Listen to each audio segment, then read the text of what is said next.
What is going on, everyone? My name's Boit. I'm back with some more Age of Mythology, the Titans action. Spawning on the top of the map in the red color, playing as Odin. His name is Count Von Count. His opponent today in the blue color, playing as Uranus. His name is Grass the Kid. The Kid Grass. First game going to Grass and Grim in this best of 3 game for the group stages of the Champions League. Obviously, maybe not obviously. If you don't know how it works, it's a round robin style group stage. Top 4 promote to the playoffs.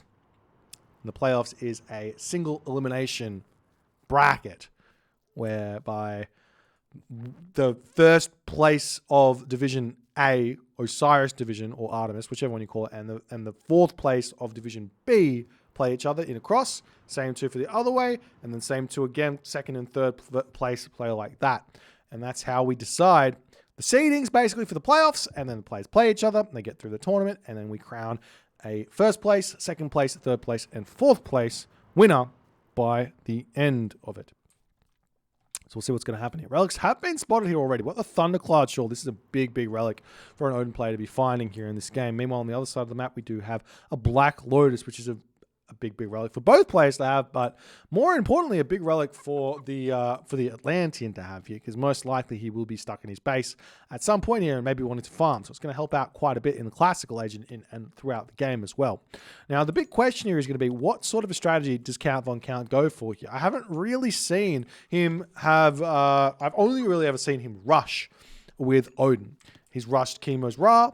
He's rushed a couple of Uranus players in his day to great success. So we'll see if that is going to be his plan here with Odin in this game. Now, the map is Painted Desert. Painted Desert has got a couple of unique characteristics to be aware of when you're playing on this one. And the unique characteristics are that you can have a hunt spawn on both sides of the map, of your sides of the map, plus you can have a whole bunch of hunt in the center of the map. And we are seeing Count Von Count here. He is committing to one side of the map right now, to the top right, well, I guess the top right-hand corner here. So he will have access to pushing off this side of the hunt, but over here, very, very far away. And Grass, luckily or unluckily here, I would say he's very lucky at this point, has opted to go onto the side of the map that Count Von Count is not building on. Now, these citizens over here might end up deciding to walk over to the Zell here, but Grass is will be able to split up his citizen really nicely here in this game. So I'll have to wait and see. Sending 2 citizen over there already as a temple is going to get dropped down. And we'll see how everything is going to end up here as the Ravens are going to be spawning, scouting around, doing everything they possibly can. Freya on the way now for Count Von Count as well.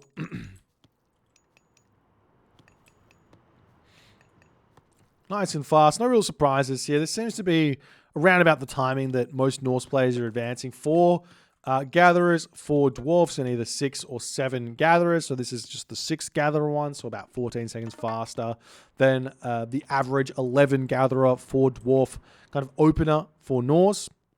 So we do see the Ravens flying around, spotting everything. Now let's take a look at Count Von Count's perspective. He has not yet found where to send his stuff, but he's still got a little bit of time left as the Raven does spot these villagers on the hunt over there. If we take a quick look at what Count Von Count is, what Grass is actually doing here, he's only got 1 villager right now on the citizen. So what's his plan? He's not going to be able to spam out buildings here. What is his plan? He doesn't have any hero oracles anywhere. I honestly cannot, I don't know what the plan is with all this food that Grass is going to have here. He's just got so much.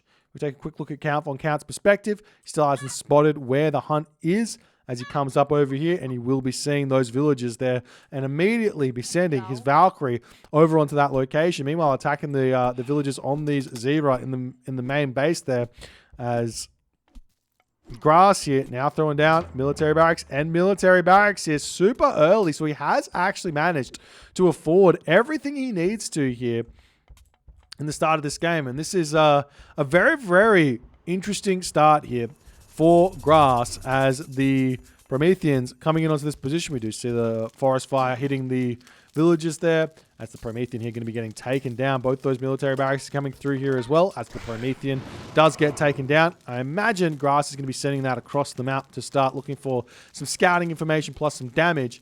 As Count Von Count putting everything in to hitting off of the gold mine for the time being. As the Murmillo popping out here, Grass is going to be wanting to wait for the second Murmillo, or third Murmillo, I should say, to pop out before he takes this fight, because he wants to immediately Valor this. As the Murmillo are starting to pop out here, he's got all the Murmillo there. Valor dropping down as the Citizen will come back onto this, but here's the thing. Doesn't matter right now, as Grass has got plenty of food in the bank and he's got enough gold here to get himself out at least another Murmillo, or another lot of Murmillo, and he should be completely fine here. Meanwhile, over on this position, we do see some raiding cavalry coming through to get a little bit of damage done. The thing here is, though, that now Count Von Count sees the double military barracks. He can opt into making some throwing axemen here, which he is going to be doing, but is that going to be enough at this point is the big question, as Count does get a good fight over here. Grass will have to retreat back into his main base. It's Promethean checking out on this location here as well. And here's the other thing. Normally speaking here, Grass, when he does these double military building openers here, he generally gets into a lot of trouble with not being able to build any Citizen. But he hasn't found that problem here. He has managed to build Citizen consecutively here at the start of this game. And as soon as he sees those throwing axemen coming in, going to be dropping himself the counter barracks, putting some more villagers over onto wood, starting to get some terma. No problems where that's concerned.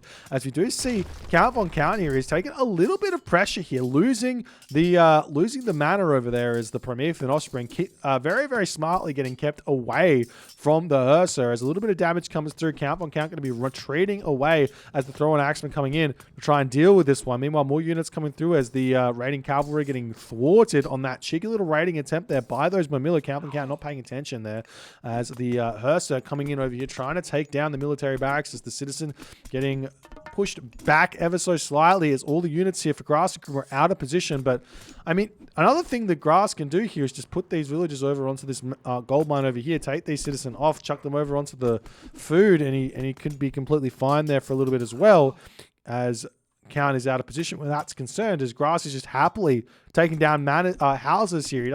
I'm not sure he's going to care too much about losing a military barracks at this point, because he can't really afford everything here. As the units here for Count Von Count getting pushed back, I'm really, really enjoying the amount of damage here the Grass has been able to find, even though he is, technically speaking, he was kind of behind on population, but he has managed to catch up. He's at 75 pop, so too is Count Von Count, or basically at 75 pop, as the army comes through here. And as the army retreats in onto this position, Grass can just retreat away. Lose a Murmillo or two here to throw an axeman, no problems. He's going to be completely sorted out, as we do see a Valkyrie coming in for a little bit of a raid onto these Citizen here, as Grass getting a little bit of damage taken.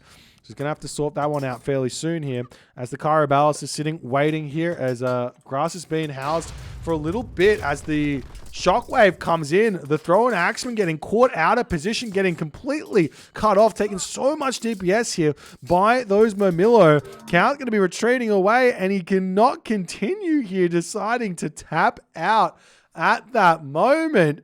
Grass showing some very, very nice early game macro here, and great decision making with that army. And Count Von Count's once incredibly strong, very difficult to deal with early game here, gets absolutely shut down. But the thing is, Grass and Grim isn't really that far in front right now.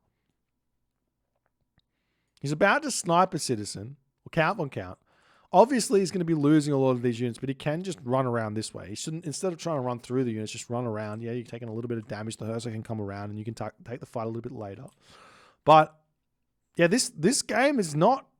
I don't feel like this game's over for Count. Maybe he didn't feel it today. Just not feeling the games and the Aranos pressure that Grassingham was putting on him. But yeah, the big thing you have to be thinking about, I think, from the perspective of the Odin in this matchup versus what Grass did here, is, what is my opponent trying to build? He's trying to build food units, basically just food units. So what can you really push off? Can you push off the gold mine? Not really. You're always going to be fighting underneath town center. It's going to be a tough one to push off, even if you got all your army over here. You can also just jump onto a gold mine elsewhere. What is difficult to grab is food. And Count allowed the entirety of this giraffe to get eaten here before he was able to do any damage. If Count just put all of the pressure into hitting this, then Grass probably could have just walked over here onto these Gazelle and he still would have been fine. So it's just a really, really difficult map here to make Odin work on with this kind of a rushing game plan. Maybe if Count decided to go for maybe a little bit of Ulfsark early and played it a little bit differently, it would have been a different story. But kind of just going for a very, very aggressive early game here, it just did not end up working out. And Grass manages to show everyone how this works. It's definitely going to be a recorded game to study for some Uranus players out there who are having trouble with early game Odin, because this was an incredibly strong start from Grass and Grim. He really made it look easy, but it's not easy. I assure you, Galvin Count's rush here has taken out many of an Uranus players. But well played to Grass, wins the series 2-0. It's been some really fast series today. My golly gosh. If you guys enjoyed this, please consider hitting the follow on the Twitch. If you're on the YouTube, hit the subscribe button, and I will see you guys in the next game.